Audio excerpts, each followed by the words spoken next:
This visit carries both regional and personal significance. It will be my first time on Russian soil. Pangulong Ferdinand Marcos Jr. nakarating na sa Russia para sa working visit. Malaking tulong sa supply ng langis at seafood industry inaasahan sa Philippines-Russia talks. All those in favor of Senator Sherwin Gatchalian as Senate President of the Republic of the Philippines, say aye. Aye. All those against, say nay. The ayes have it. Senator Sherwin Gatchalian is declared Senate President of the Republic of the Philippines. Senator Sherwin Gatchalian, formal nang nahalal bilang Senate President. New Senate Minority Bloc hindi dumalo ng special session kaninang umaga, ngunit nagpakita sa Commission on Appointments hearing nitong tanghali. I highly doubt that the Senate will adopt the House version. So may sarili silang debate, may sarili silang provisions, may sarili silang version. When they pass their version of the anti-political dynasty bill, there will be a bicameral conference, and then there will be another opportunity to amend whatever provisions the upper house think to be inadequate or not tenable to the Filipino people.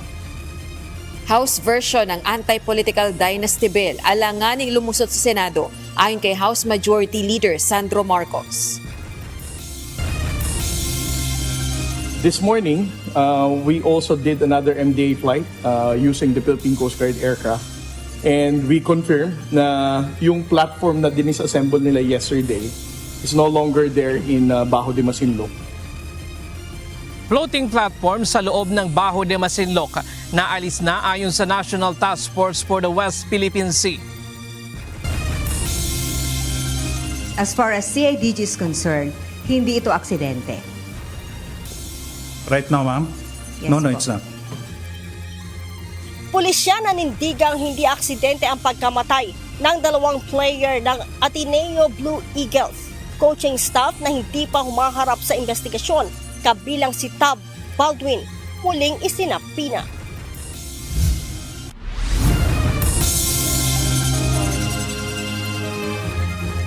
Magandang hapon, Pilipinas at sa buong mundo. Tayo po ay sabayang napapakinggan sa Radio La Verdad 1350, ang UNTV Radio, at una sa ating mga balita. Una sa agenda na special session ng Senado ngayong araw, ang paghalal ng bagong Senate President. Kanina, nabuo ang bilang ng 13 senador, kaya't opisyal silang nakapagboto o nakapagbotohan para sa uupo sa nasabing posisyon. Ito ang balita ni Jed Neresina live.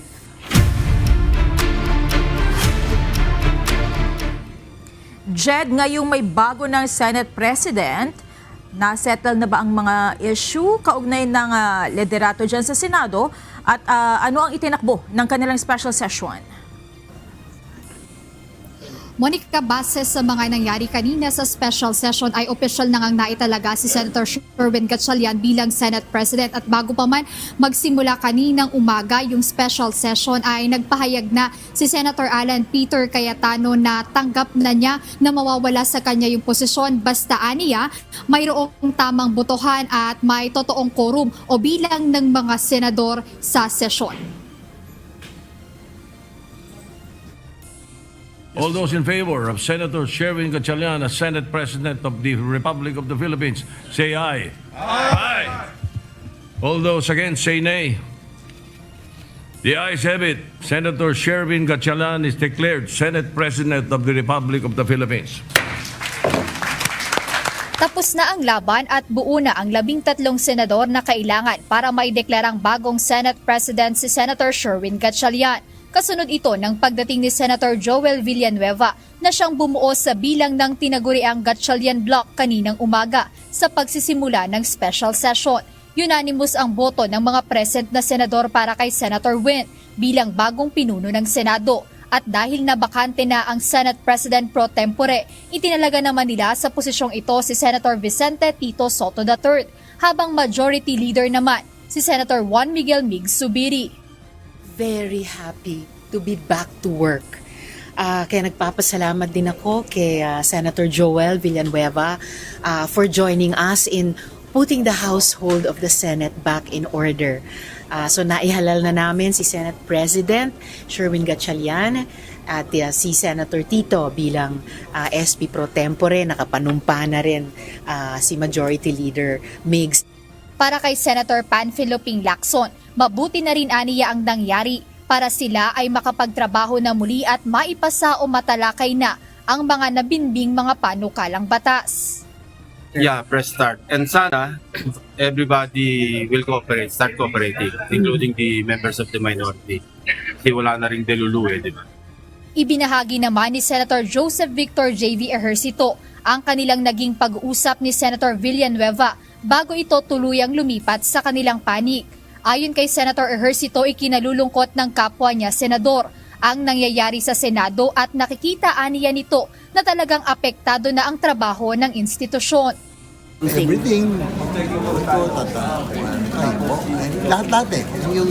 I think yung congruence of events in the past month, nagkapatong-patong na talagang na-damage yung institution. Na syempre, nakakalungkot din kahit ako.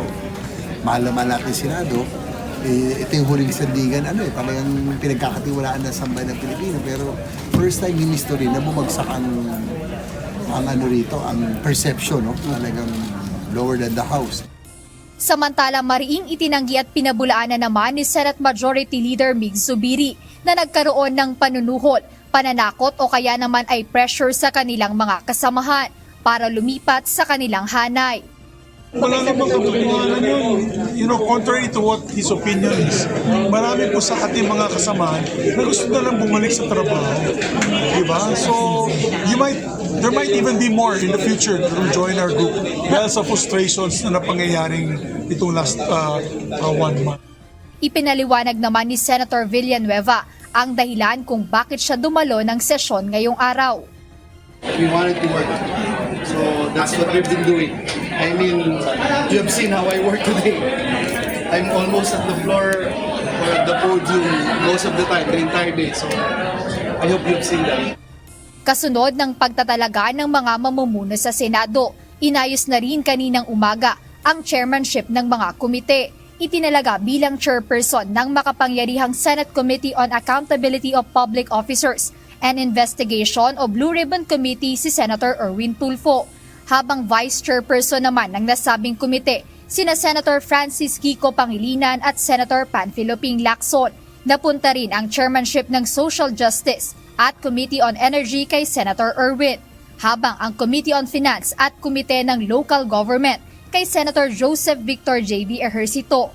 Ang komite naman ng Trade at ng Basic Education ay nasa ilalim na ng pamumuno ni Senator Bam Aquino. Si Senator Francis Kiko Pangilinan ang itinalaga namang chairman ng 3 komite. Una na ang Committee on Constitutional Amendments and Revision of Codes, Committee on Agriculture, Food and Agrarian Reform, at Committee on Justice and Human Rights. Bukod naman sa Committee on Rules, hawak din ni Senate Majority Leader Zubiri ang Committee on Foreign Relations. Samantala, 2 komite naman ang napunta kay Senator Risa Ontiveros. Ito ang Committee on Health at ang Senate Committee on Women, habang ang Komite ng Defense at ang Committee on Ethics and Privileges ay nasa ilalim ng chairmanship ni Senate President Pro Tempore Soto. Si Senator Lacson naman ang itinalagang mamumuno sa Committee on Ways and Means. Games and Amusement naman kay Senator Lito Lapid at kasama niya bilang Vice Chairperson si Senator Erwin. Bukod sa mga ito, 2 komite rin ang napunta naman kay Senator Raffy Tulfo, Committee on Public Services at ang Committee on Migrant Workers. Habang ang Higher Education at Labor Committee ay napunta kay Senator Joel Villanueva na siya ring itinalaga na Deputy Majority Leader. Hanggang matapos ang sesyon kaninang umaga, kapansin-pansin namang wala ni isa sa grupo ng Cayetano Black ang dumalo. Ngunit pagdating ng tanghali, ay nakitang present sa pagdinig ng Commission on Appointments o CA, sina Senators Amy Marcos, Rodante Morcoleta, Christopher Bongo at Loren Legarda. Monica, bandang 3:00 ng hapon ay nag-resume na yung special session. Ito nga ay after noong Committee on Appointments. So kaninang umaga nung nagsimula yung special session, yung mga miyembro ng new minority senators ay isa-isa nang nagdatingan pagdating ng hapon. Pero pagkatapos ng Commission on Appointments noong tanghali, si Senator Marcoleta ay hindi na dumalo dito sa panghapong sesyon ng Senado at wala rin sa panghapong sesyon ng Senado maging kaninang umaga si Senator Alan Peter Cayetano at si Senator Robin Hood Padilla. Wala rin ngayong araw sa special session si Senator Mark Villar dahil ayon sa kanyang media relations officer, ang senador ay nasa abroad due to personal reasons, habang si Senator Jinggoy Estrada base sa ating impormasyon ay nasa kustodiya nga siya ng Quezon City Jail and under preventive suspension siya, habang si Senator Ronald Bato de la Rosa naman ay wala tayong impormasyon kung nasaan siya. So kaninang hapon, pagdalo nga ng ilang minority senators sa special session, nagkaroon ng manifestation si Senator Loren Legarda na italaga si Senator Alan Peter Cayetano bilang minority floor leader, na siya rin namang naaprobahan sa nasabing sesyon. At base rin sa pakikipag-usap o interview kay bagong Senate President Sherwin Gatchalian, next week possible na magkaroon na ng mga committee hearing dito sa Senado dahil naayos na nila o naisapinal na nila yung chairmanship ng mga komite at mayroon na ring mga miyembro yung iba't ibang komite dito sa Senado. Ayan muna update, balik sa inyo, Monica. Maraming salamat, Jed Neresina. Tuluyan nang nabaliktad ang grupo ng mayorya at minorya sa Senado. Ang ilan sa minority senator sinabing tanggap na ang bagong Senate leadership at handa na rin nila silang bumalik sa trabaho. Ito ang balita ni Ivan Alvarez. Tapos na po. So let's move on with the new leadership, with the new majority. This is democracy. Gano'n naman talaga. Walang sumipot na senador mula sa Cayetano Block sa isinagawang pagpapalit ng liderato kaninang umaga. Sa pangalawang agenda sa Commission on Appointments na nagdatingan, sina Senator Bongo, Senator Rodante Marcoleta, Senator Loren Legarda at Senator Amy Marcos. Ayon kay Senator Go, tanggap niya ang bagong liderato, ngunit hindi nito sinagot kung bakit no-show ang kanilang grupo sa halalan, maliban kay Senator Joel Villanueva na kumumpleto sa quorum at lumipat na sa mayorya. Ayon kay Senator Loren Legarda, welcome sa minority block ang bagong Senate leadership, lalo na at legal na anya ito, taliwas sa nangyaring reorganization noong nakaraang June 3. Oo naman, simple lang to. Pag may mayorya ka ng 24, a majority of all its members, then you have the leadership. Ganong kasimple. Sundin lang natin ang rules, di ba? Si Senator Amy Marcos at Senator Marcoleta naman, matipid na naging pahayag sa media. So I congratulated him already.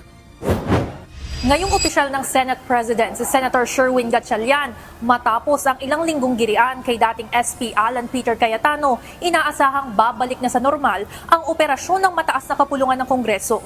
Pero para kay Senator Loren Legarda, hindi naman natigil ang trabaho ng mga mambabatas. Paliwanag ng senadora, kamakailan lamang ay bumisita sila sa mga apektado ng lindol sa Mindanao at pumupunta rin sa iba't ibang universidad habang walang sesyon ng Kongreso. The work has never stopped. The work never stops. And the work will never stop. Is this a fresh start, ma'am? May bagong liderato, 13 sila. Every day is a fresh start. Si Senator Bongo nasayangan sa halos isang buwan anyang delay sa pag-usad ng mga panukalang batas, kaya't handa na anya siyang magserbisyo, lalo na sa mga mahihirap. Bawat oras, bawat minuto na may gulo po sa politika, ang nasasakripisyo po ang serbisyo sa ating mga kababayan. Marami pong madidelay na batas. Una nang naglabas ng mensahe si former Senate President Alan Peter Cayetano at nagpahayag ng kanyang kahandaang kilalanin at suportahan ang sinumang ihalal ng Senado sa pamamagitan ng legal na proseso. Sa ngayon, 11 senador ang bumubuo sa minority block, kabilang si Senator Jinggoy Estrada na kasalukuyang nakadetene at suspendido, habang hindi naman alam kung saan ngayon namamalagi si Senator Bato de la Rosa. Evan Alvarez, UNTV News and Rescue. Diyos ang aming sandigan, serbisyo publiko ang aming pinahahalagahan. Naghahanda na ang Senado para sa pasimula ng impeachment trial kay Vice President Sara Duterte sa susunod na buwan. Kaugnay nito, sinabi ni Senator Ping Lacson na may posibilidad na hindi ang Senate President ang maging presiding officer sa paglilitis. Ito ang balita ni Jed Neresina. As per our consensus as of this morning, we will elect Senator Chis Escudero if we convene again as the impeachment court to be the presiding officer. Posibleng si Senator Francis Chis Escudero na ang ihahalal bilang presiding officer sa darating na impeachment trial ni Vice President Sara Duterte sa Hulyo.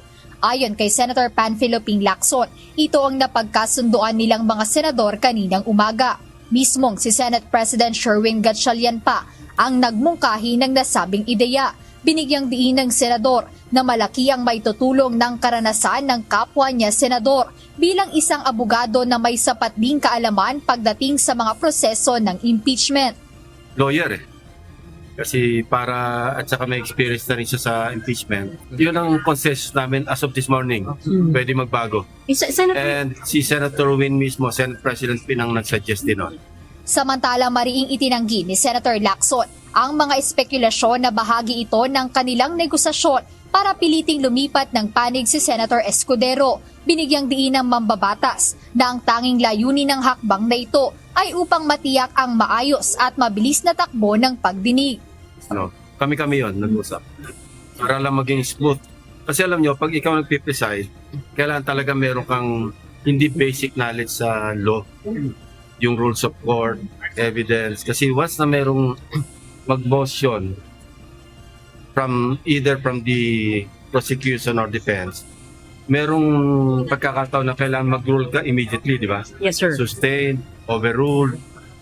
Hindi naman pwedeng kada motion ibabalik ka sa body. Wala pang pahayag si Senator Escudero sa usaping ito. Kaugnay nito, inaasahan bukas June 18 gaganapin ang pre-trial conference, habang itinakda naman sa darating na July 6 ang formal na pagsisimula ng impeachment trial laban kay Vice President Sara Duterte. Jed Neresina, UNTV News and Rescue. Diyos ang aming sandigan, serbisyo publiko ang aming pinahahalagahan. Tiwala ang Kamara sa pamumuno ni Senate President Sherwin Gatchalian sa Senado, lalo't nalalapit na ang impeachment trial kay Vice President Sara Duterte. Kaugnay niyan, formal ng pinagkalooban ng otoridad ng House of Representatives ang lahat ng public at private prosecutors para sa pre-trial conference ng paglilitis. Ito ang balita ni Rosalie Coz. So on behalf of the House, we would like to congratulate Senate President Sherwin Gatchalian. We look forward to working with him. I have worked with him. Makakabalik na sa trabahong pagpasa ng mga kinakailangang panukalang batas ang dalawang kapulungan ng Kongreso. Kasunod ito ng pagkakaluklo kay Senator Sherwin Gatchalian bilang bagong Senate President sa isinagawang special session ngayong araw, June 17. Nagpaabot ng pagbati kay Senator Gatchalian si House Speaker Faustino Boyidi III. Ang House Leader ang nagbukas ng special session ng Kamara at 213 House members ang tumugon sa roll call. Ayon kay Speaker D, mahalagang manatiling nakatuon ng Kongreso sa mga panukalang makatutulong sa mga kababayan. Dagdag pa nito, kapag nagtutulungan ng Senado at Kamara, mas mabilis ang paghahatid ng reformang kailangan ng publiko.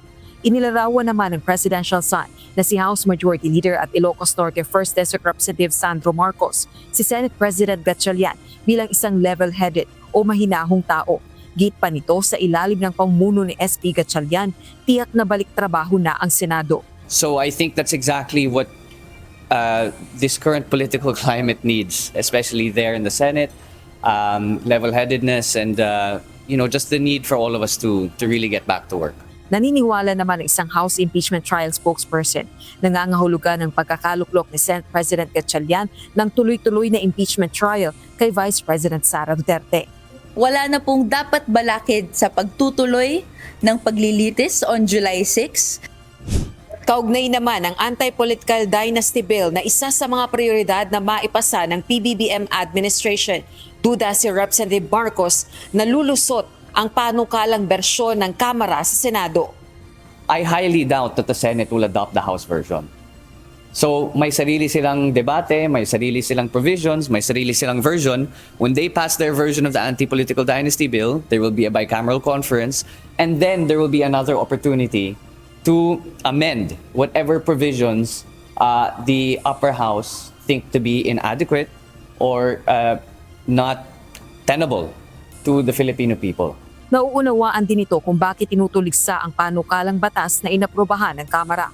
Sabay paliwanag kung bakit lumusot ito sa House of Representatives. Naiintindihan ko naman kung saan nanggagaling yung mga tao. Let's call a spade a spade. Marami talagang political dynasty dito sa lower house. You know, I'd be an idiot if I said I wasn't from one either. Let's be honest with ourselves here. So it's not hindi naman yan ginawa dahil yan ang gusto namin na ipasa na bill. Ginawa namin yan because that was the limit as to the support that we could garner from the lower chamber. Samantala, formal ng pinagkalooban ng otoridad ng Kamara ang public at private prosecutors kaugnay ng pre-trial proceedings sa impeachment trial kay Vice President Duterte. Isang araw ito bago ang pre-trial conference sa June 18, araw ng Miyerkules. I move to authorize the House Public Prosecutors and the private prosecutors, subject to the direction, control, and supervision of the House Public Prosecutors in the impeachment case against Vice President Sara Zimmerman Duterte, to act for and on behalf of the House of Representatives in all pretrial proceedings and incidental matters before the Senate sitting as an impeachment court. Kabilang naman sa otoridad na ipinagkaloob ng kapulungan ng Kamara sa prosecution team ay ang pag-secure ng stipulations, admission of facts at documents, pagtukoy sa mga testigo at iba pa. Rosa Licoz, UNTV News and Rescue. Diyos ang aming sandigan, serbisyo publiko ang aming pinahahalagahan. Mariing itinanggi ni House Majority Leader at Ilocos Norte 1st District Representative Sandro Marcos ang paratang laban sa kanya ng mga nagpapakilalang dating bodyguards ng nagbitiyo na kongresistang si Zaldico. Isa umano ang presidential son sa mga nakatira ng mga ito ng maleta na naglalaman ng pera mula sa maanumalyang flood control projects.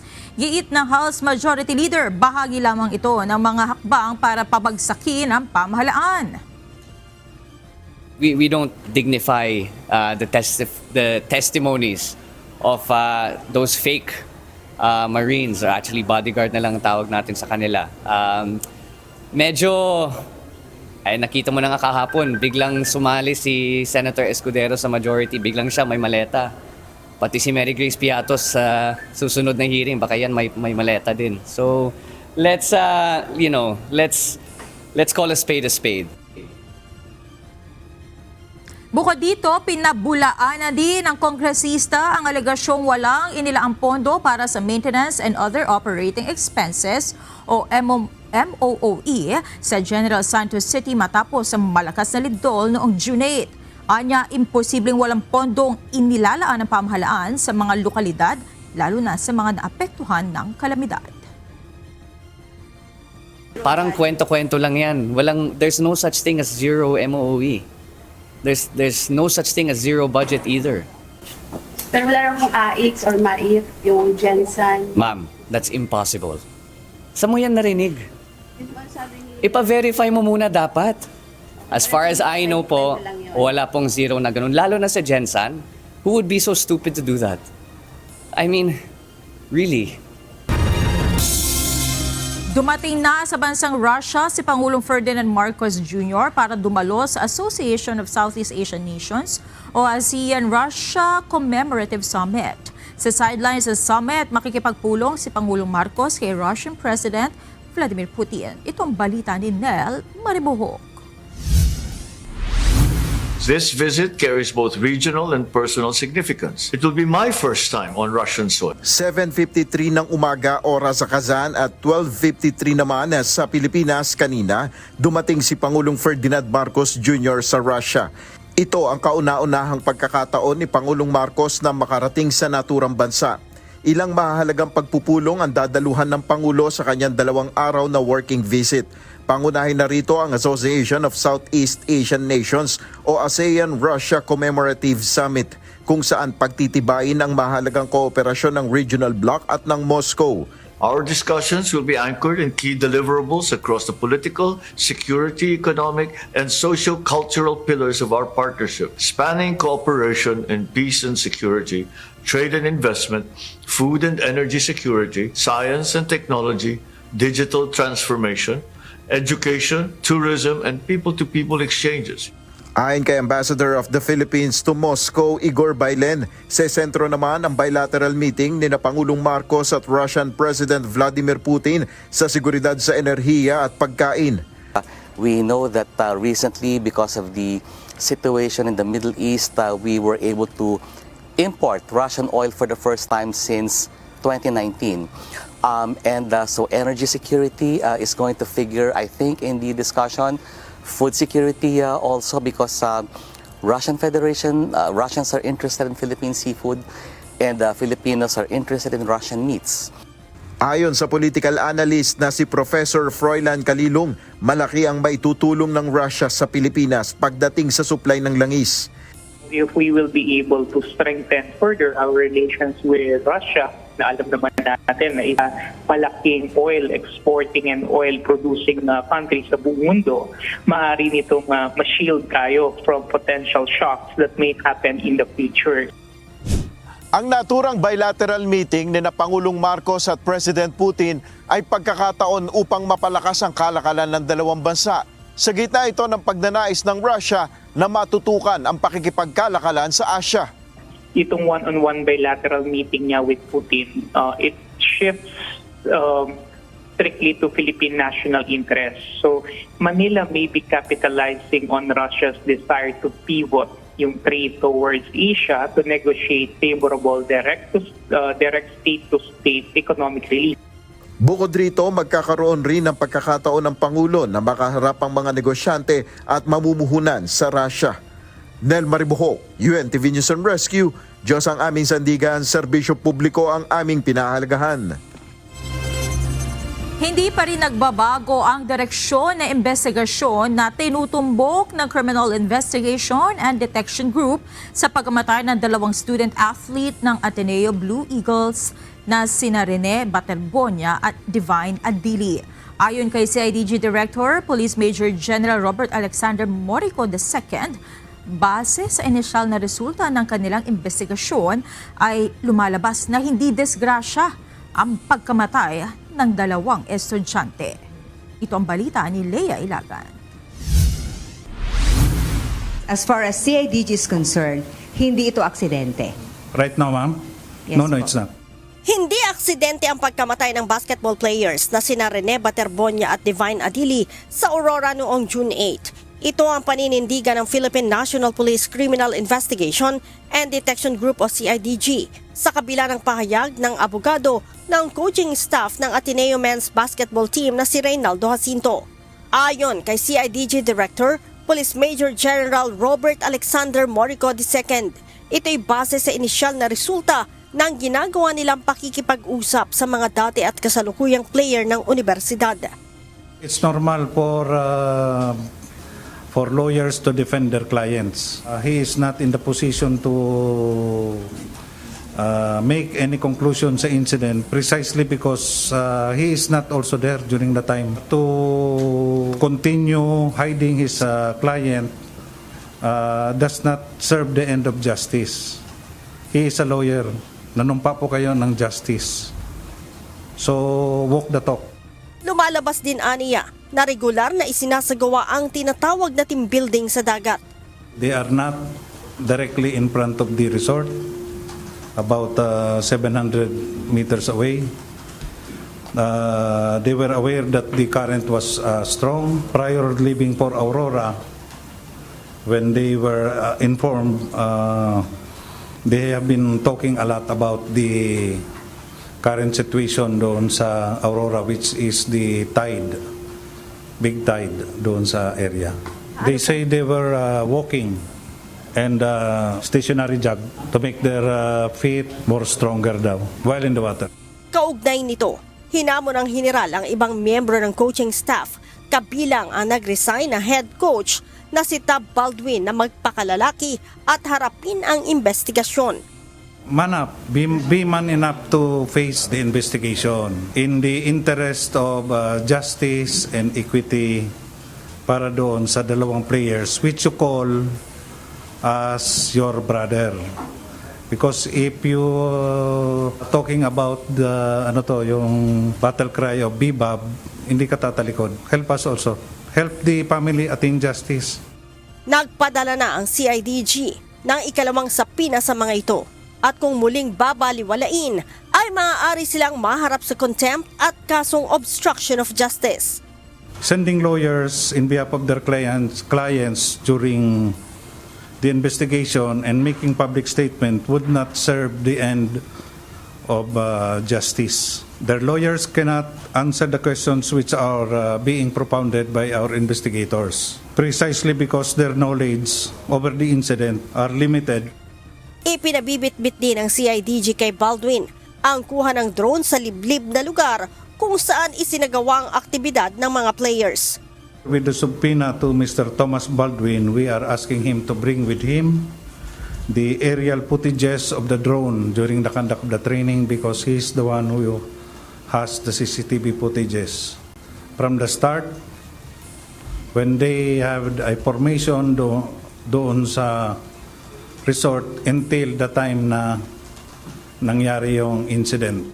Ang mga players, dinala umano 700 metro ang layo sa resort at natagpuan na lamang 300 metro matapos na matangay ng malakas na alon. Dagdag ni General Morico, hindi lamang 2 manlalaro ang nalunod, subalit sina Bater Bonya at Adili lamang ang hindi nakaligtas. The incident did not actually happen in front of the resort. It was about 300 to 700 meters away. The recovery effort was only 300 meters near the resort because they were swept by the current. Kanina, 7 players ang dumating sa CIDG mula sa 10 inaasahan nila, habang 10 former players naman ang nagbigay ng kanilang salaysay kahapon. Leia Ilagan, UNTV. News and Rescue. Diyos ang aming sandigan, serbisyo publiko ang aming pinahahalagahan. Nilinaw ng National Bureau of Investigation na wala pa silang puntong magsasampa ng reklamo laban sa ilang coach at manlalaro ng Ateneo Blue Eagles. Samantala, isa sa titingnan ng NBI ang posibleng pananagutan ng dating team manager na si Christopher Epok Kimpo kahit wala ito sa team building activity sa Dipakulaw, Aurora. Ito ang balita ni Benedict Samson. Pinaliwanag ko naman sa kanila, we are here to seek the truth and I assure them that it will be handled fairly and professionally. No? So, yung participation nila will be very material to the result of the investigation being conducted by the Bureau. 11 Ateneo Blue Eagles basketball players ang kuwan sa sabina ng National Bureau of Investigation ngayong araw. Wala naman ng ibang natawag matapos sumiling ng ibang schedule dahil sa iba't ibang kadahilanan at dahil may kasabay na patawag ang PNP Criminal Investigation and Detection Group. Ayon kay NBI Director Melvin Matibag, hanggang sa Biyernes ang itinakda nilang schedule para magtungo ang mga ito sa kanilang tanggapan. Paglilinaw ng NBI Director, wala pa silang nabubuong rekomendasyon para maghain ng reklamo laban sa mga naturang individual. I cannot answer that. I will answer that question pag natapos na natin yung buong investigation. Mahirap magkaroon ng partial na, although I'm getting partial report, but I cannot come out with a partial conclusion. Kailangan makausap natin lahat. Sabi ko naman, ang commitment ng NBI, we will not leave anything unturned. Lahat titingnan talaga namin. Bagamat wala sa pinangyarihan ang team manager na si Christopher Epok Kimpo, titingnan pa rin ng NBI ang naging partisipasyon nito sa naturang aktibidad. Well, that will be part of the factual findings na wala siya. Pero ang titingnan natin nga, what are the participation prior and after the incident and during the incident. Magiging parte rin ng investigasyon ng NBI ang umano'y ulat na hindi pinahintulutan ng universidad ang team building sa Dipakulaw, Aurora noong June 8 kung saan nalunod sina Rene Baterbonia at Divine Adili. That will be part of the investigation. So lalabas yan kung meron. We are also coordinating with other government agency na kung ano yung dapat na sanction dito. Also will coordinate with UAAP. So sabi nga lahat titingnan namin. Even Ched, we're talking to Ched kung ano talaga yung direction. Samantala, tumanggi namang magbigay ng pahayag sa media ang mga student athlete na sumipot sa opisina ng NBI ngayong araw. Benedict Samson, UNTV News and Rescue. Diyos ang aming sandigan, serbisyo publiko ang aming pinahahalagahan. Walang kinalaman ng Ateneo de Manila University Office of College Athletics o OCA sa team building activity ng men's basketball team sa Dipakulaw, Aurora noong June 8. Ayon kay OCA Representative Benjo Afwang, hindi sila ang nag-organisa o pag-aproba ng nasabing aktibidad na ikinasawi ng dalawang manlalaro ng Ateneo men's basketball team. Ang paglilinaw ay ginawa ni Afwang sa kanilang town hall meeting sa Katipunan Campus kahapon. Samantala, nailipat na sa Arlington Memorial Chapel sa Quezon City ang labi ni Divine Adili. Sa isa namang panayam, sinabi ng ama nito na si Elias Adili na nakatakda siyang magtungo sa Pilipinas. Naglabas ang Department of Justice ng Immigration Lookout Bulletin Order laban sa dating head coach ng Ateneo Blue Eagles basketball team na si Tab Baldwin, dating team manager Christopher Epok Kimpo at 3 iba pa. Ito'y kaugnay sa pagkasawi ni na Ateneo basketball player Rene Baterbonia at Divine Adili. Ayon kay Justice Secretary Frederick Vida, ang Lookout Bulletin Order ay para lamang sa monitoring sakaling magbiyahe ang mga ito palabas ng bansa habang isinasagawa ang investigasyon sa pangyayari. Let me emphasize that an ILBO is a monitoring mechanism. It is intended to alert authorities should the subjects attempt to travel abroad while the investigation is ongoing. It is not by itself a restriction on travel nor a finding of liability. The investigation remains ongoing, and the department stands ready to undertake its mandate once a complaint is formally filed.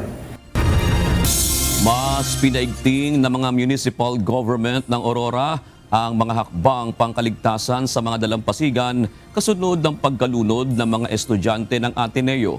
Kasama ng lokal na pamahalaan ang mga negosyante at rescue units sa lalawigan sa pagpapatupad ngayon ng mas mahigpit na seguridad para sa kaligtasan ng mga turista. Ito ang balita ni UNTV News and Rescue Responder CJ Muhar. Bilang isa sa mga pangunahing destinasyon ng mga turista sa Silangang Zone, malaki ang papel ng turismo sa ekonomiya ng Aurora. Kaya naman matapos na naging trahedya sa Dipakulaw, agad na nagpatupad ang mga kinaukulan na mas mahigpit na mga hakbang pangkaligtasan sa mga beach area. Ayon kay Arturo Molina ng MDRRMO Baler, patuloy ang koordinasyon ng pamahalang bayan sa Philippine Coast Guard, PNP, mga resort owner at mga volunteer rescuer upang masiguro ang kaligtasan ng mga bumibisita. Continuous po ang ating pakikipag-ugnayan sa lahat ng mga sumusuportang ahensya ng ating pamahalaan, national man yan o lokal, katulad po ng Philippine Coast Guard, Tourist Police Unit, Maritime Police natin, at mga iba pa pong mga volunteers natin like the surfers. Regarding the safety ng ating pong Baler Bay, sapat na manpower pagdating po sa deployment of lifeguards and big watch dito sa kahabaan po ng Sabang Beach ng Baler. Kabilang sa mga hakbang ang pagdaragdag ng mga lifeguard, mas mahigpit na pagmomonitor sa mga dalampasigan at mas malawak na pagpapalaganap ng impormasyon ukol sa mga panganib sa dagat. Sa panig naman ng mga negosyong umaasa sa turismo, nananatiling bukas ang mga resort at patuloy ang pagdating ng mga bisita. Bagamat mas maingat na ngayon ang mga ito sa pagtatanong tungkol sa kaligtasan. Isa rin sa mga mahalagang aral mula sa insidente ang pagkilala sa rip current o malakas na agos na maaaring humila palayo sa mga manlalangoy. Ayon kay Captain Bramel Magalong ng Baywatch Patrol Group Special Operations Group, dapat maging mas maingat ang mga turista dahil kilala ang mga baybay ng Aurora na malalakas na alon mula sa Pacific Ocean. When it comes to swimming activities po, I don't recommend siguro dito banda kasi as I've said, ang alon po dito sadyang powerful po. Paalala ng mga otoridad sa mga turista na tingnan ang mga warning sign, maligo lamang sa mga lugar na may nakatalagang lifeguard at irespeto ang mga abiso ukol sa kondisyon ng dagat. Ipinakikita ng kaso ito na ang kaligtasan at turismo ay kaugnay sa pamamagitan ng mas maigpit na safety measures at mas malawak na impormasyon para sa mga bisita. Umaasa ang mga opisyal na mananatiling ligtas, aktibo at kaaya-aya ang mga dalampasigan ng Aurora para sa mga turista. CJ Muhar, UNTV News and Rescue. Diyos ang aming sandigan, serbisyo publiko ang aming pinahalagahan. Pinagmumulta ng Department of Labor and Employment ang may-ari at kontraktor ng gumuhong gusali sa Angeles City, Pampanga noong May 24. Nakakita ang dole ng mga paglabag ng mga ito. Isa na ang may kaugnayan sa pagpapasahod sa mga trabahador. Ito ang balita ni JP Nunez.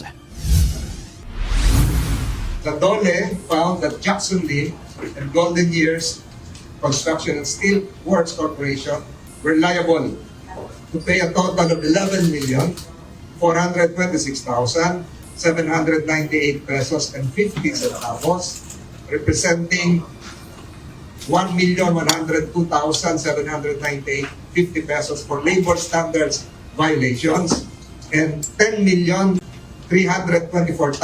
as an administrative fine. Nakakita ng paglabag sa Occupational Safety and Health Standards ang Department of Labor and Employment o DOLE sa may-ari at kontraktor ng gumuhong gusali na under construction sa Angeles City, Pampanga. Ayon kay Labor Secretary Francis Tolentino, dahil dito kinakailangang magbayad sina Jackson Lim at kontraktor nito na Golden Years Construction and Steel Works Corporation ng 11 million pesos na multa. Isiniwalat ni Secretary Tolentino na mayroong mga trabahador ang hindi binigyan ng kaukulang sahod. Kabilang dito ang kanilang ipinapasok umano tuwing weekend at holiday. So despite the existence of a work stoppage order, yung mga trabahador ni Jackson Lim and Golden Years Construction continued working, exposing themselves to danger that could result in death or injury. The workers were also not paid their wages. Hindi sila binayaran. Ipapasa rin umano ng DOLE sa lokal na pamahalaan ng Angeles City at sa National Bureau of Investigation ang resulta ng kanilang investigasyon para sa posibleng pagsasampa ng mga reklamo.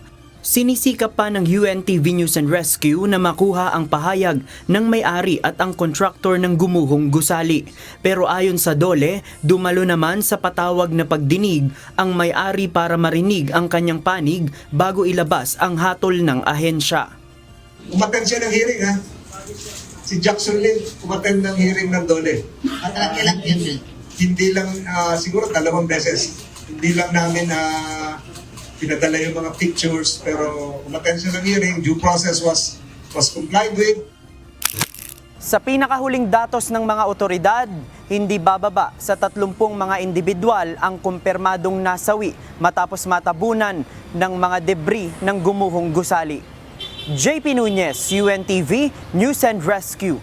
Diyos ang aming sandigan, serbisyo publiko ang aming pinahahalagahan.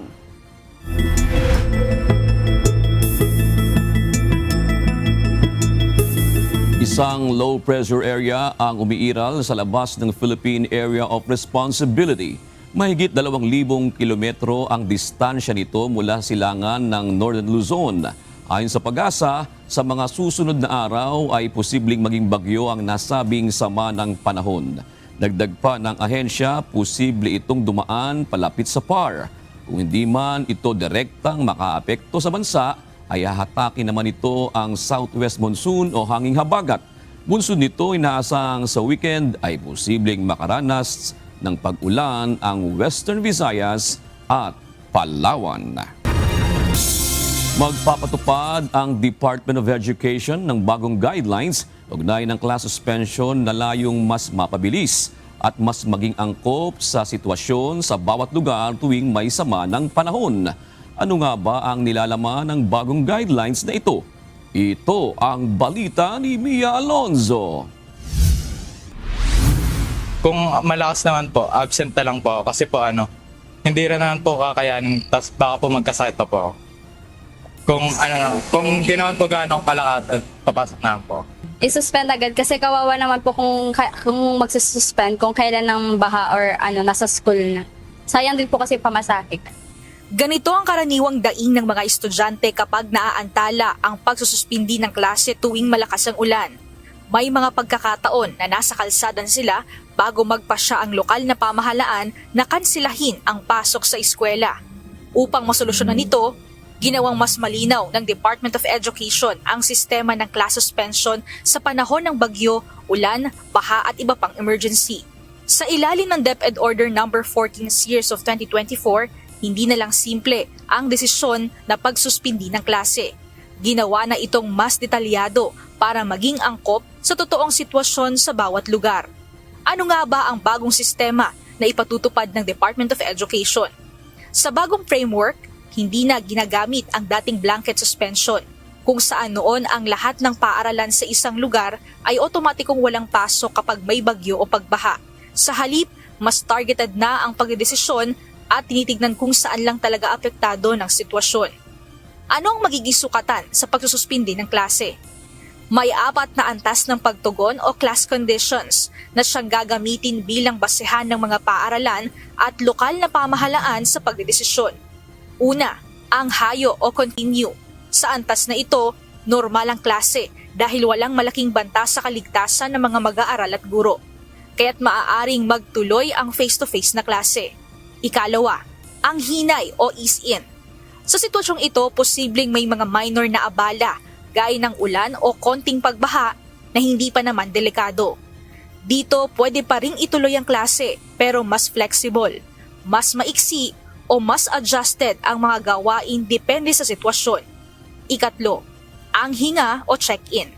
Kapag ang sitwasyon ay lalong lumala, halimbawa, may malalaking epekto ng bagyo, baha o hirap na biyahe. Ang focus ng paaralan ay hindi na lang sa lessons, kundi ang kapakanan ng mga mag-aaral. Binabawasan ang academic task at mas prioridad ang tiyak sa kalusugan at kaligtasan ng mga estudyante. At ang ika-4 naman, ang hinto o stop. Dito papasok ang total suspension ng face-to-face classes. Ito ang panahon na may malalakas na bagyo, malawakang baha, o iba pang panganib na direktang bantana sa kaligtasan ng mga mag-aaral at guro.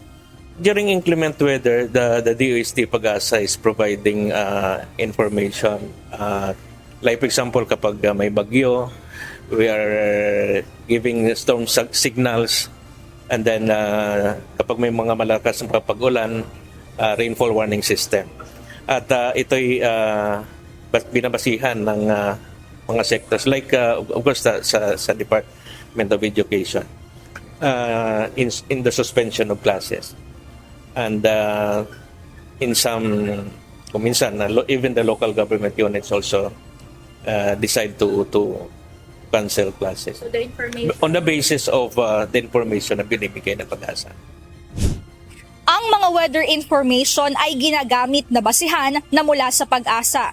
Ngunit sa ilalim ng bagong guidelines, binibigyang linaw nito na hindi automatic na may pag-ulan at bagyo ay agad na walang pasok. Tinitingnan pa rin kung gaano kalakas ang epekto sa isang lugar at kung safe pa talaga ang biyahe at pagpunta ng mga mag-aaral sa paaralan. Sino na ang nagdedesisyon sa class suspension? Ang desisyon sa class suspension ay hindi na ginagawa ng isang tao lang. Ang school head ang unang nag-a-assess ng sitwasyon sa kanilang lugar, kasama ang local government unit at ang school division office ng DepEd, upang masiguro na ang desisyon ay base sa aktwal na kalagayan sa ground at hindi lang general na babala.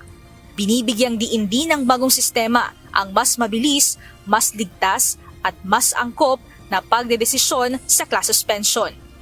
Hindi na ito simpleng may pasok o wala, kundi isang mas detalyadong sistema na tumitingin sa totoong sitwasyon ng bawat lugar para mas protektado ang mga mag-aaral habang nagpapatuloy naman ang kanilang pagkatuto. Mia Alonzo, UNTV News and Rescue, Diyos ang aming sandigan, serbisyo publiko ang aming pinahahalagahan.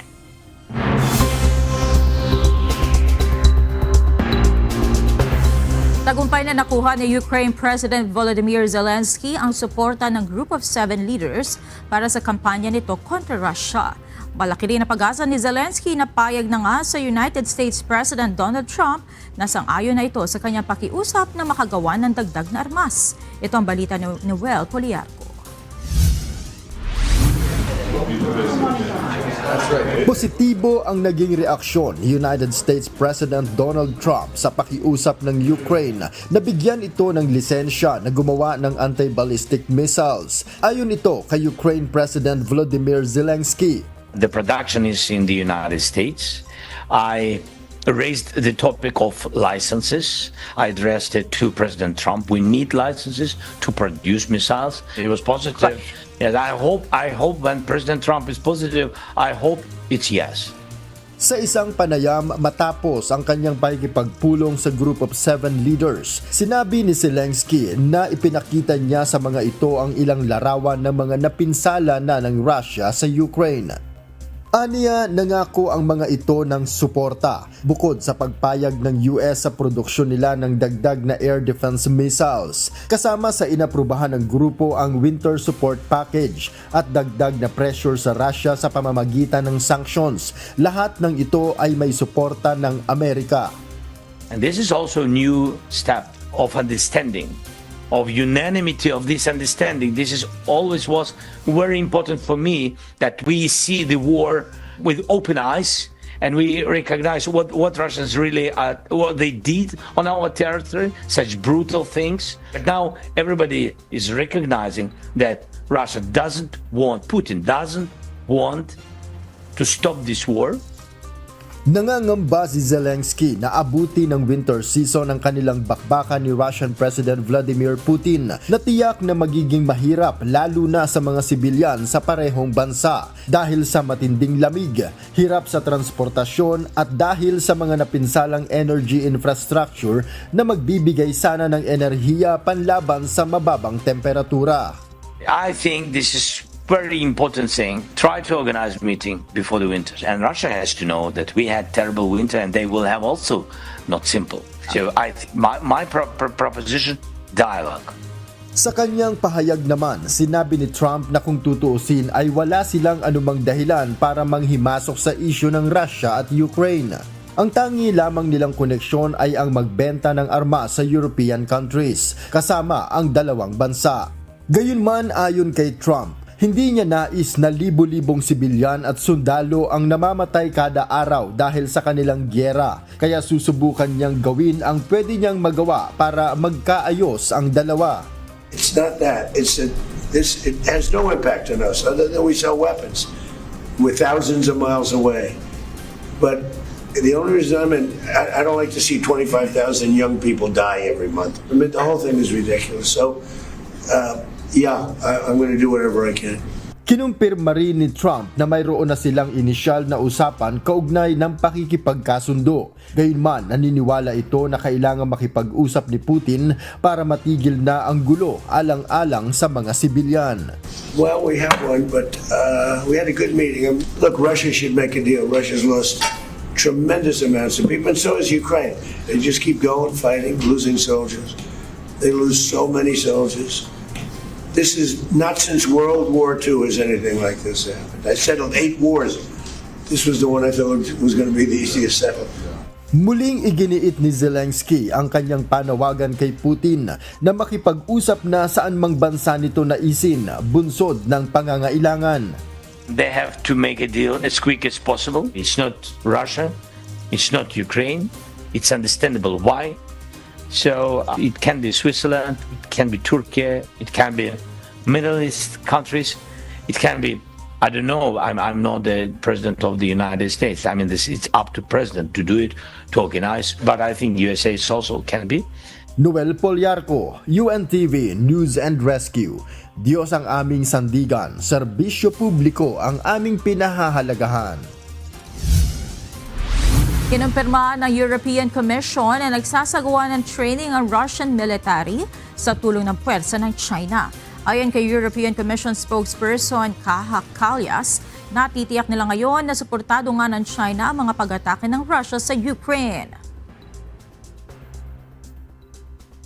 We have also now verified reports that the Chinese military has been training Russian military personnel to fight in Ukraine. We are carefully assessing the implications.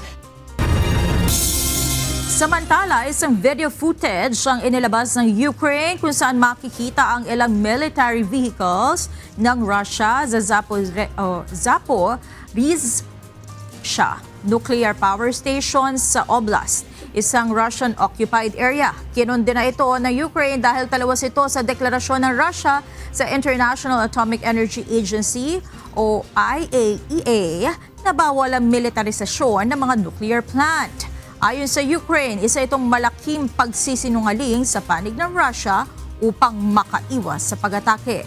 Batay sa international law, bawal ang anumang military action at pag-atake sa mga nuclear power plant bunsod na malaking panganib. Kinundina ni United States President Donald Trump ang aksyon ng Israel sa Lebanon. Gayunman, sinabi ni Trump na nananatiling maayos ang kanilang relasyon ni Israel Prime Minister Benjamin Netanyahu. Ito ang balita ni Bradley Robuza. Nagpahayag ng simpatya si United States President Donald Trump sa sitwasyon ngayon ng bansang Lebanon dahil sa agresyon ng Israel. Ayon kay Trump, malaki ang potensyal ng Lebanon lalo't marami sa mga mamamayan nito ang profesional at may pinag-aralan na makakatulong sana para mapaunlad ang kanilang bansa bukod sa malaking bahagi ng kasaysayan ng mundo ay parte ito. Lebanon used to be a great country. It was a country where you had professors, doctors, lawyers. The great intellect was in Lebanon. Now it's terrible. I would say of all countries, they've been treated the worst. And they can't defend themselves. And they have Hezbollah, which is a problem for them. Kaya nga hayagan itong sinabi na hindi niya nagugustuhan ang ginagawang pag-atake ng Israel sa Lebanon, lalo't posibleng maisapeligro nito ang kasunduan sa pagitan nila ng Iran. Paliwanag ni Trump, bagaman maayos ang kanilang ugnayan ni Israel Prime Minister Benjamin Netanyahu, naniniwala siyang labis na kalupitan para sa mga sibilyan ang mga desisyon nito. Lalo't hindi naman lahat ng naninirahan sa mga lugar na tinatarget ng Israel ay miyembro ng militanteng Hezbollah. I saw that attack. I saw where that bomb went. Did you see what happened? That was too much. I've had a great relationship with Bibi, but now Bibi has to be more responsible with respect to Lebanon. So, no, I'm not happy with the way Israel has handled themselves with Lebanon and with Hezbollah. Samantala, mariin ang paninindigan ng Iran na importanteng parte ng US-Iran deal ang bansang Lebanon, kaya hindi ito dapat isantabi. موضوعی هست که در تفاهم نامه وجود داره، اعلام خاتمه فوری و دائمی جنگ در همه جبهه‌ها از جمله در لبنان. Ayon kay Iran Foreign Ministry Syed Abbas Araghchi, ito ang pinakamahalagang bahagi ng kasunduan kung talagang nais ng Amerika na tuluyang matigil ang giyera. Sa anunsyo ng Iranian government, oras na malagdaan ang Memorandum of Agreement sa Biyernes, June 19, opisyal nang idedeklara na tapos na ang giyera. Ganap nang bubuksan ang Strait of Hormuz, aalisin na ang US naval blockade at magsisimula ang reconstruction sa mga napinsala ng giyera. Ayon sa Iran, kasama sa napagkasunduan ang tungkol sa armas nuklear at ang pagbawi sa lahat ng sanctions sa Iran. Buo ang paniniwala ng Iran na depinido ang dalawang partido na saklaw ng kasunduan, ang alyansa ng US at Israel at ang alyansa ng Iran at Hezbollah. Ibig sabihin, ano man ang gawin ng alinman sa magkabilang panig ng alyansa ay pananagutan ng isa nitong kasama. تأکید بکنم این هست که از نظر ما دو طرف این تفاهم نامه یک طرف آمریکا هست و اسرائیل و طرف دیگر ایران هست و حزب الله. Muling binigyan diin ng Iran na sa pagtatapos ng labanan, kasamang magtatapos ang agresyon ng Israel sa Lebanon. Bradley Robuza, UNTV News and Rescue. Diyos ang aming sandigan, serbisyo publiko ang aming pinahahalagahan. Tinamaan ng missile ng Ukraine ang isang major oil depot ng Russia sa kapot niya Moscow nitong Martes, araw sa Ukraine.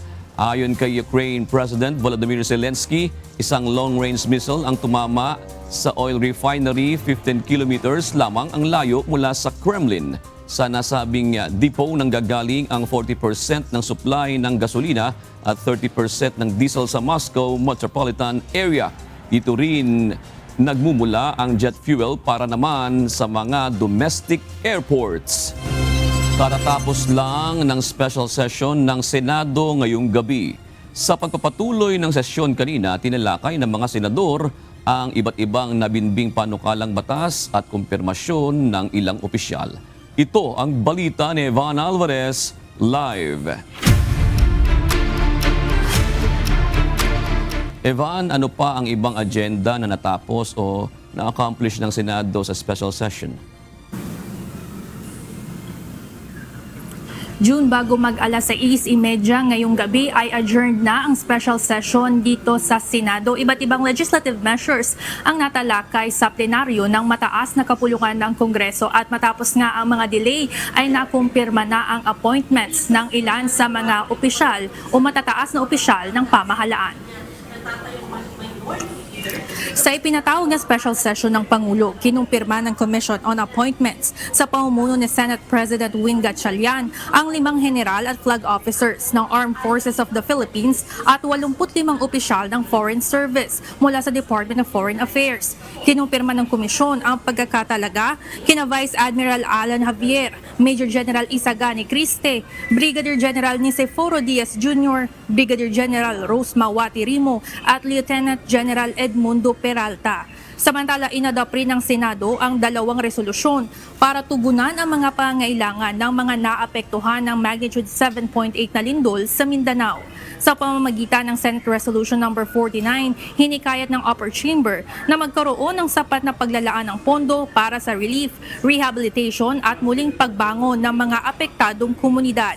Pinagtibay rin ang Resolution No. 50 bilang pagkilala at pasasalamat sa mga rescue workers, healthcare personnel at iba pang humanitarian responders na agad tumulong sa mga biktima ng lindol. Ilan na rin sa natalakay ang pagratipika ng Senado sa pinagsamang bersyon ng panukalang batas na magpapalakas sa Universal Access to Quality Tertiary Education Act na isa sa priority bill ni Pangulong Marcos Jr. Inaprobahan naman sa ikalawang pagbasa ang Agricultural Cooperatives Act, Agricultural and Fisheries Extension Act at ang mga Magna Carta o ang Magna Carta of Barangay Health Workers. Samantala, inirefer naman sa Committee on Education at Committee on Justice ang hiling ng magsagawa ng pagdinig patungkol sa pagkamatay ni Redne Baterbonia at Divine Adili na mga Ateneo de Manila University basketball players na nasawi sa off-campus activity sa bayan ng Dipakulaw, Aurora noong June 8.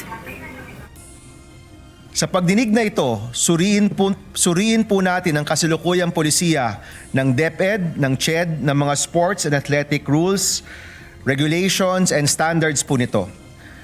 At ang lalabas po mula sa pandinig ay maaari ring makadagdag sa ating panukala na Safer Schools Act.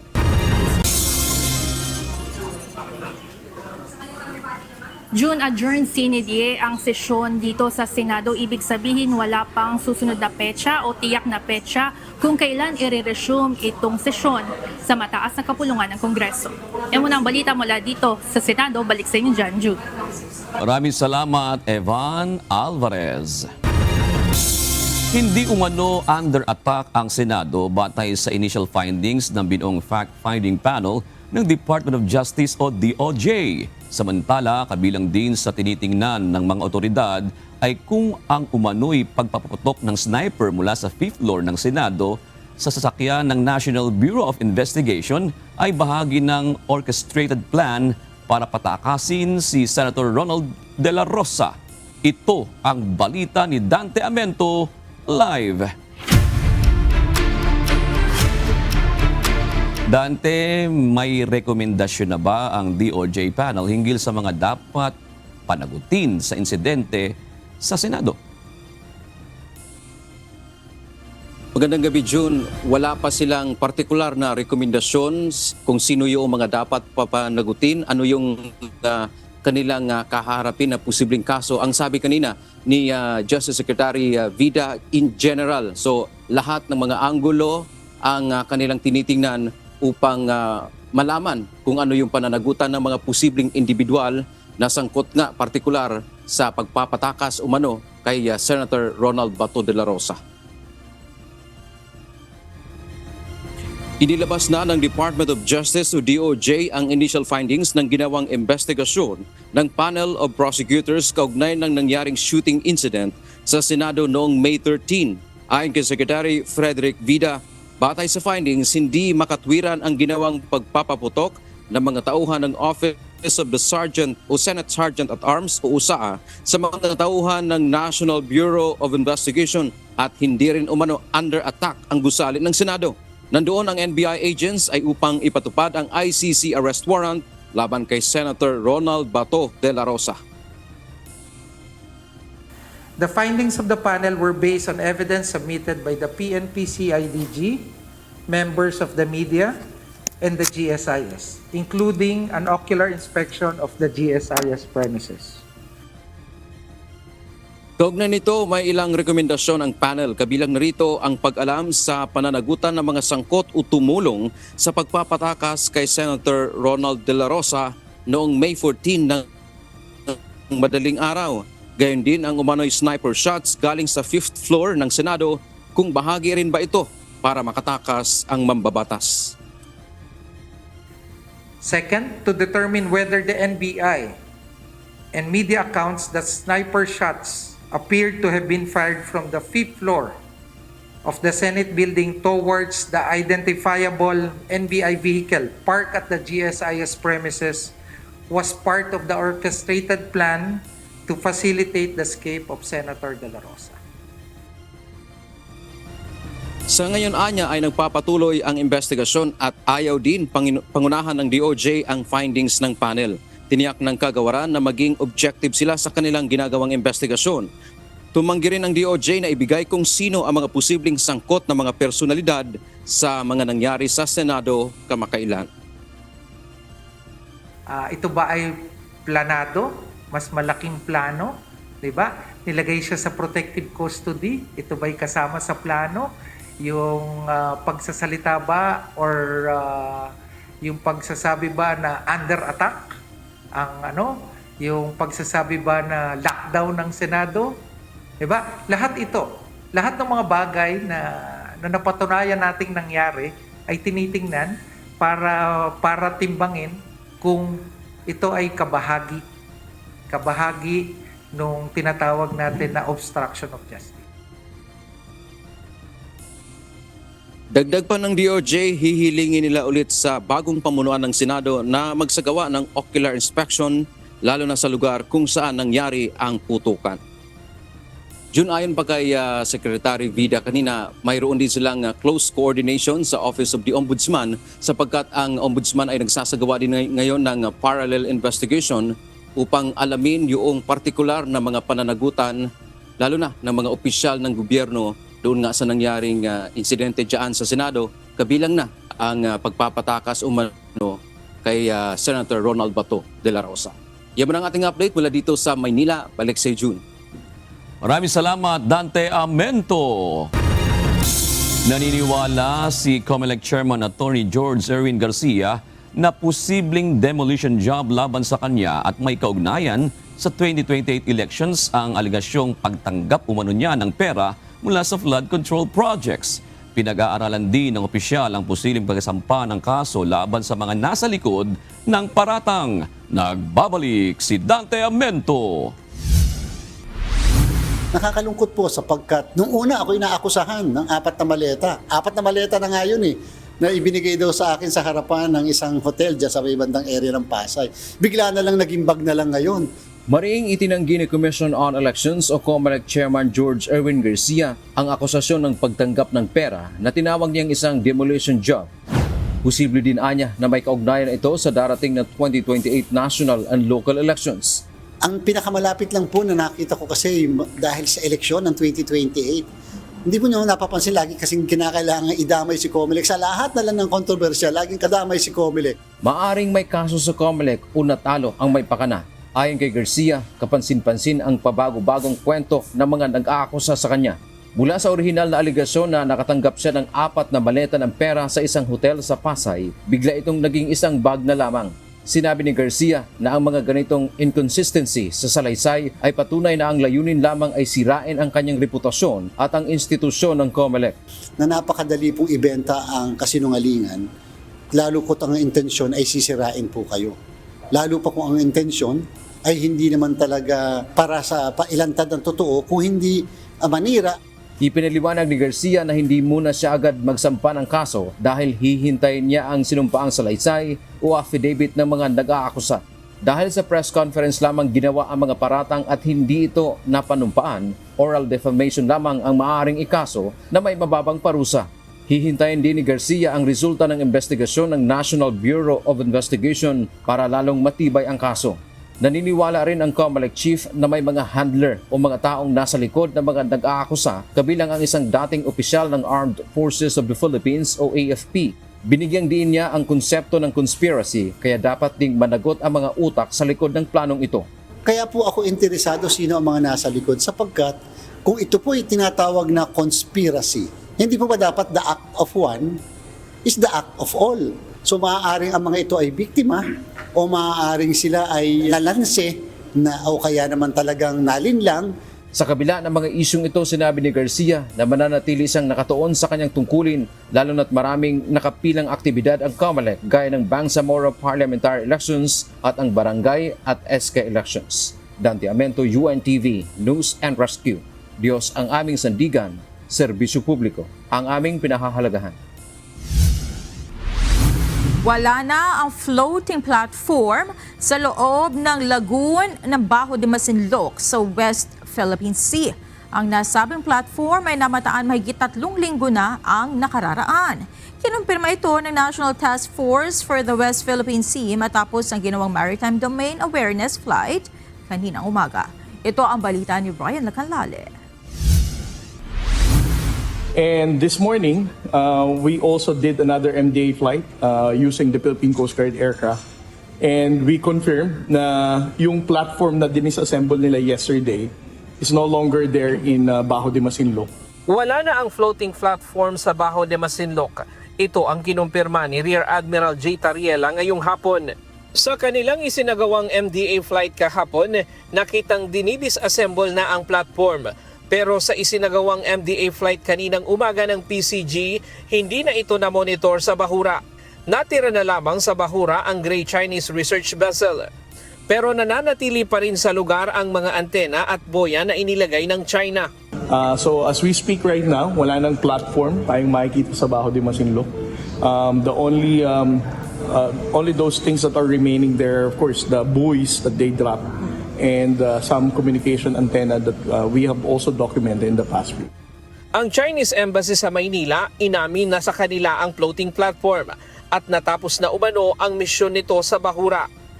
Itinayo umano ito ng South China Sea Institute of Oceanology ng Chinese Academy of Sciences bilang floating platform para sa pagkuha ng mga sampol at pagsasagawa ng mga eksperimento upang pag-aralan ang ecosystem ng Bajo de Masinloc o Huangyang daw.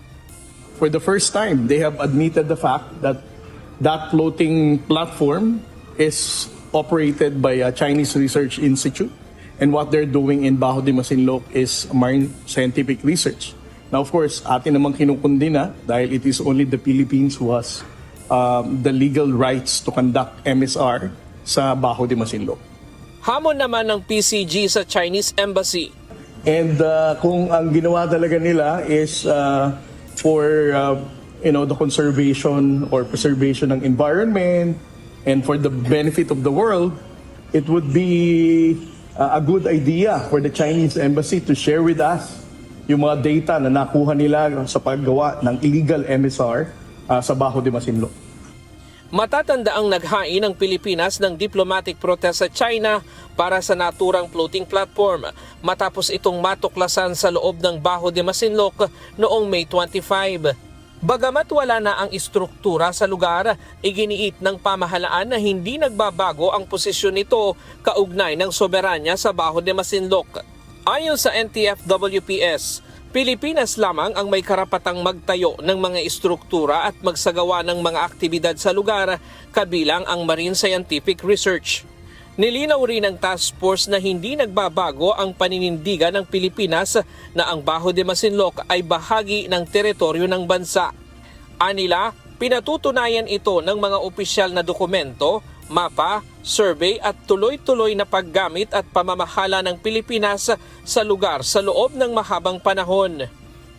Magpapatuloy din umano ang regular na pagpapatrolya at maritime domain awareness operations ng Armed Forces of the Philippines, Philippine Coast Guard, Bureau of Fisheries and Aquatic Resources at iba pang ahensya ng gobyerno sa paligid ng Baho de Masinloc. Nananawagan din ng Pilipinas sa mga foreign entity na sumunod sa international law at itigil ang anumang aksyong lumalabag sa soberanya, sovereign rights at jurisdiction ng Pilipinas. Ryan Lacanlale, UNTV News and Rescue. Diyos ang aming sandigan, serbisyo publiko ang aming pinahahalagahan. Wala pang natatanggap na bayad ang ilang jeepney drivers at mga kooperatiba matapos silang magsilbi sa service contracting program ng pamahalaan. Nila, isang buwan nang tapos ang nasabing programa na kaugnay ng mataas na presyo ng langis. Ito ang balita ni Asher Cadapan Jr. Yung service contracting. Oo, hanggang ngayon wala pa. Inaasahan namin yun. Pinangutangan namin yung pambayad sana sa amin yun. Pero ngayon, hindi pa kami nabayaran eh. Di ba sabi ng LTFRB ba yun? Bago kami nag-upisa, bayad na yung ganun. Ba't ganun? Hanggang ngayon wala. Gutom, utang, abono at sakripisyo. Ito ang inabot ng public utility jeepney driver na si Juanito Velasco ng Quezon City sa pagsali niya sa service contracting program ng pamahalaan. Layo ng programa na bayaran ang bawat kilometrong biyahe ng Public Utility Vehicles o PUV sa mga piling ruta sa Metro Manila at iba pang lugar sa bansa. Isa itong uri ng ayuda sa sektor ng pampublikong transportasyon upang matiyak ang tuloy-tuloy na operasyon sa gitna ng mataas na presyo ng mga produktong petrolyo. Ngunit sa halip na tulong ang makuha ng mga tsuper at operators, patong-patong na problema ang kanilang tinitiis dahil hindi pa rin nababayaran ang serbisyo na kanilang ibinigay kahit isang buwan nang nagtapos ang implementasyon ng programa. Kasi ako, 10 araw ako eh. Pumapatak ng 250 ang isang balikan namin. Tapos makabalik kami ng mga 10. Mahigit 1,000 yun. Araw-araw, 10. Mga G's. 10,000 yun mahigit. Wala eh. Paliwanag naman ng kanilang kooperatiba, pahigkalahati pa ng kabuang bayarin sa kanila ang hindi pa naibibigay ng Land Transportation Franchising and Regulatory Board o LTFRB na siyang nagpatupad ng programa. Ayon kay Ruben Lopez Jr., Board of Director ng Katloy Panay Transport Cooperative, sa 20 araw na serbisyo nila ay 11 araw pa ang hindi nababayaran na umaabot ng nasa 250,000 pesos. Nag-complain na po doon yung chairman namin, yung treasurer namin. Unahin daw muna po nila bayaran yung iba bago daw po nila tignan yung problema para sa amin. Bukod dito, 3.4 lang imbis na 4.1 kilometers ang nabayaran sa kanila sa bawat biyahe gaya ng mga ibinabayad sa kanila sa mga naunang pagpapatupad ng service contracting program. Hindi po lumalabas sa system nila, nakita rin, pero nagdala po kami ng mga ebidensya na talagang pa 0.1 tinatakbo namin. Titingnan daw muna po nila. Isa pang kooperatiba sa Caloocan City ang nagsabing sa 20 araw na serbisyo nila sa service contracting ay 8 pa ang hindi pa rin nababayaran. Paliwanag ni Antonio Ke, chairman ng kooperatiba sa PUJ operation na may rutang Muñoz Monumento, walang malinaw na dahilan kung bakit hindi pa rin sila nababayaran ng LTFRB. Almost nasa 1.3 million pa. 67 units kami. Oo, 67 units. So malaki-laki kasi ang payout sana sa amin kung all in all, kung yung 20 days, nasa 3 million din. Ayon pa sa kooperatiba, kumpleto naman ang kanilang requirements, dahilan kaya sila nabayaran na ng partial. Actually kasi pag nagpa-follow up lang naman kami, hindi naman doon sa mga higher official at FRB, dito lang sa mga baba lang eh. So wala silang may sasagot sa amin. Kaya naman nainganyo yung iba kasing sumali, yung announcement nila kasing 2 to 3 days na sabi nila nagkaroon ng sinasabi namin na 2 to 3 days ma-payout, di ba? Paliwanag pa ng mga kooperatiba, imbis na ginhawa ay perwisyo ang naidulot sa kanila ng service contracting program. Sa gitna kasi ng mataas na presyo ng mga produktong petrolyo ay mas lalong lumiit ang kita ng mga tsuper. Bunsod na rin ang diskwento sa mga pasahero hatid ng programa. Kaya naman napilitan rin na magbawas sa mga operator ng arawang boundary habang naiipit naman ang mga kooperatiba sa paniningil sa LTFRB. Nakipag-ugnayan na rin ang UNTV News and Rescue sa LTFRB ngunit wala pa ring tugon ng ahensya kaugnay ng issue. Asher Kadapan Jr., UNTV News and Rescue. Diyos ang aming sandigan, serbisyo publiko ang aming pinahahalagahan.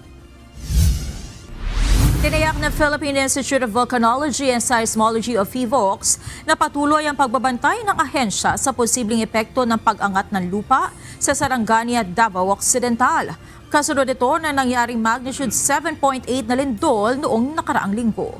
Ayon kay PHIVOLCS Director Teresito Baculcol, hindi ito dapat ikabahala. Ito ang balita ni Mia Alonso.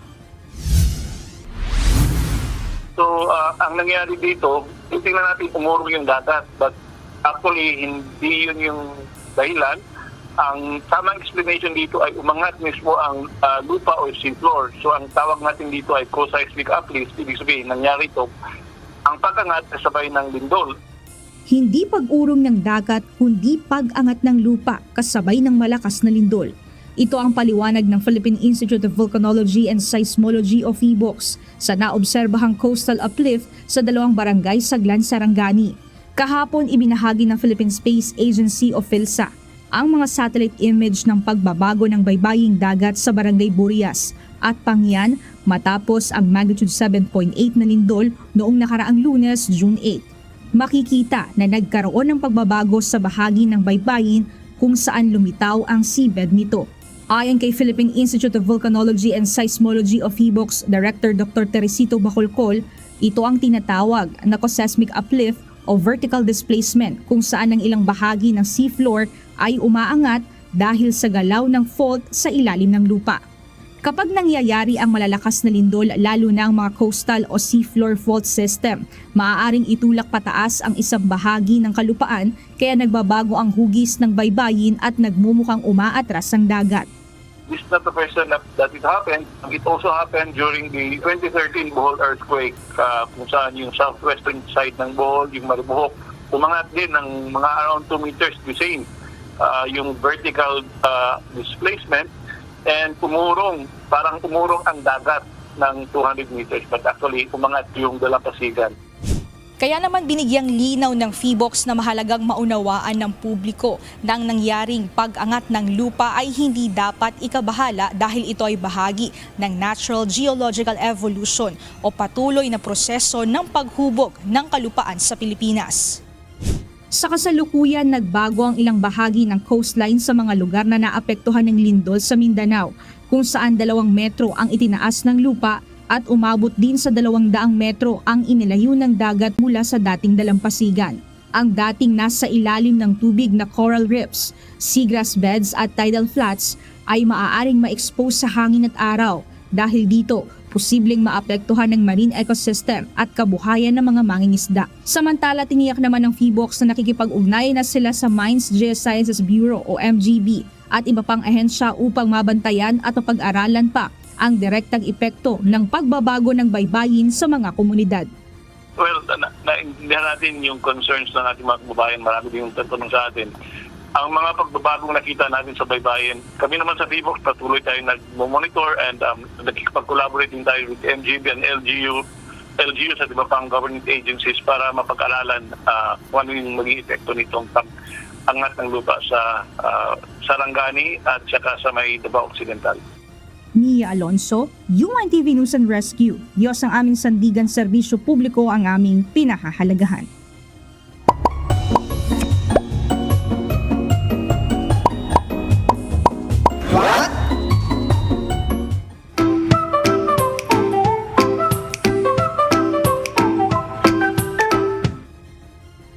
Trending ngayon sa social media ang salitang halfie. Ano ba talagang ibig sabihin yan? Sa pinakasimpleng paliwanag, ang halfie ay isang informal na tawag sa taong may magulang na magkaibang lahi, nasyonalidad o etnikong pinagmulan. Halimbawa, Filipino at American, Filipino at Korean, Filipino at Japanese, o Filipino at iba pang nationality. Kaya kapag may nagsabing I'm a halfie, karaniwan ang ibig lang nilang sabihin ay mix ang kanilang heritage o pinagmulan.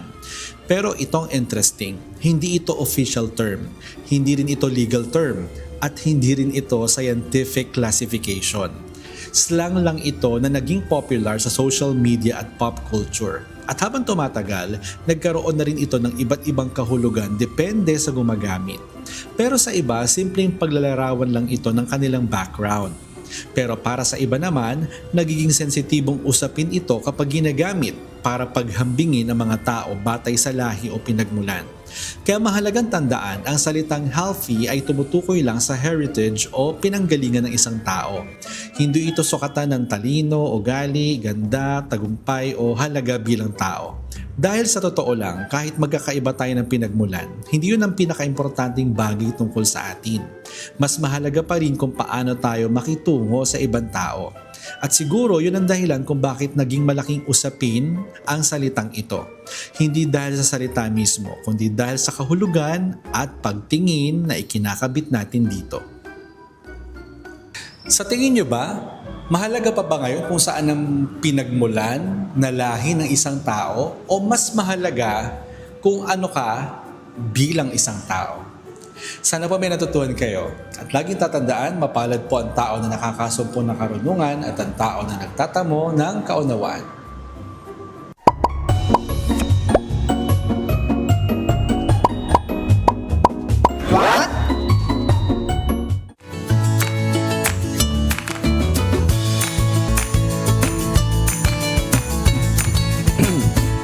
Narito ang ating mga naging kausi ngayong araw ng Miyerkules. Salamat po at shoutout kina Rosa Acosta, Jericho Junicio at Archie Reyes. Kay Josephine Fernandez, Lolita Cosme at Marlene Colord. Narito naman ang salita ng Diyos na ating sandigan mula sa aklat ng Mateo 11 at 29 na nagsasabi, "Pasanin ninyo ang aking pamatok at mag-aral kayo sa akin, sapagkat ako'y maamo at mapagpakumbabang puso, at masusumpungan ninyo ang kapahingahan ng inyong mga kaluluwa." At yan ang naging kabuuan ng ating balitaan ngayong gabi. Aming inilahad ng buong katapatan kung paano namin nasaksihan. Kayo po'y makapagtitiwala na ang aming nakita at narinig, ang aming ibinabalita. At dito po sa UNTV, Diyos ang aming sandigan, serbisyo publiko ang aming pinahahalagahan. Magandang gabi po.